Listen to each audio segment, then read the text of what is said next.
পেঁয়াজে লোকসান হবে এমন দুশ্চিন্তায় সম্প্রতি রাজশাহীর বাঘায় চলন্ত ট্রেনের নিচে ঝাঁপ দেন বৃদ্ধ মীর রুহুল আমিন।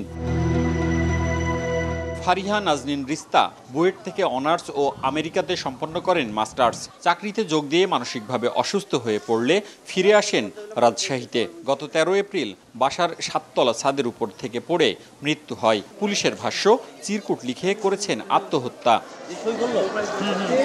মহানগর পুলিশের হিসেবে চলতি বছরের মার্চ পর্যন্ত নগরীতে আত্মহত্যায় মারা গেছে 37 জন, আর গত বছর মৃত্যু হয় 154 জনের। আর রাজশাহী মেডিকেল কলেজ হাসপাতাল সূত্র বলছে, গত বছর আত্মহত্যায় মারা গেছেন অন্তত 350 জন। সব মিলিয়ে বেড়েছে আত্মহত্যা প্রবণতা। আমরা কিন্তু অপমৃত্যুকে খুবই গুরুত্ব সহকারে দেখছি এবং এই অপমৃত্যু, অনাকাঙ্ক্ষিত মৃত্যুগুলো যাতে না হয় সেজন্য আমরা প্রতিরোধ এবং প্রতিকার দুই জায়গাতেই কাজ করছি। সম্প্রতি রাজশাহী মেডিকেল কলেজ হাসপাতালের মনোরোগ বিভাগের প্রধান চিকিৎসক আবু হেনা মোস্তফা আলিমের নেতৃত্বে একদল গবেষক কি কারণে আত্মহত্যার চেষ্টা করা হয় তা নিয়ে গবেষণা করেছেন।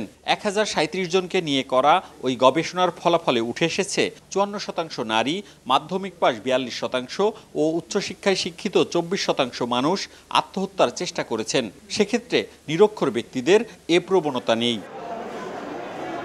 আত্মহত্যা চেষ্টাকারীদের 82%ই মানসিক রোগী। এর মধ্যে বিষণ্ণতা ও একে অপরের সঙ্গে মানিয়ে নিতে না পারার রোগী বেশি।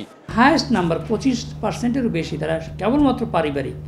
এছাড়াও স্বামী স্ত্রীর দ্বন্দ্বে 16%, পারস্পরিক যে সম্পর্কজনিত কারণে কিছু মানুষ আত্মহত্যা করেন।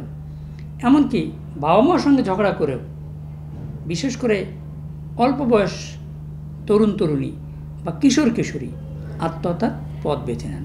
বিশেষজ্ঞদের মতে, প্রত্যাশার তুলনায় ব্যক্তিগত চাহিদাতে ঘাটতি, পারিবারিক বন্ধন নড়বড়ে, নেতিবাচক চিন্তা, আত্মবিশ্বাসের অভাব, ধর্মীয় ও সামাজিক অনুশাসনের ব্যত্যয় আত্মহত্যার ঘটনা বাড়াচ্ছে।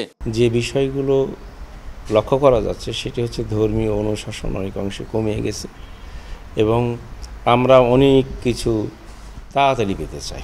পারিবারিক কিছু কলহ থাকতে পারে, আর কিছু অজ্ঞাত কারণ থাকতে পারে, যেটা শুধু ওই ব্যক্তি হয়তো জানতো কেন সে আত্মহত্যা করেছে। এই সব প্রবণতার কারণেই আত্মহত্যা আমার দৃষ্টিভঙ্গিতে বেড়ে যাচ্ছে।